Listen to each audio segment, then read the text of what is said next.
I've finished the welding here and I ground it all down. Unfortunately, when I welded it, this really moved in a lot, like almost 1/4 of an inch. So anyways, I went and got my handheld planishing hammer. I love this old tool. I mean, it's probably as old or older than this car. I think it's probably made in the 40s, probably used for building bombers and fighter planes, I don't know.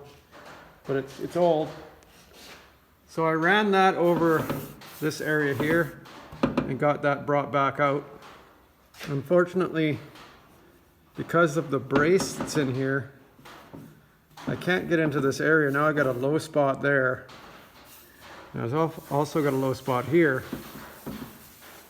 above this weld. So if I push out on that and hold my hand here, this oil can's in. You see that? You see that oil can's in?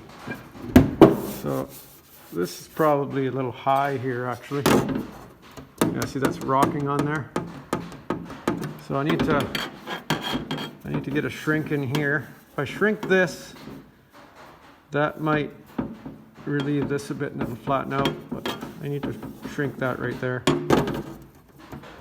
And then somehow I got to figure out how to, you can see there's quite a low spot there. I don't know if you can see that. There's a real low spot right there. It's like 1/4 of an inch. But the rest of it's not bad. See, that's all fitting really nicely there. A bit of a high there. I'll shrink that there too. This is pretty flat here. So I got a high spot right here, high spot right here, a low spot there, and a low spot there.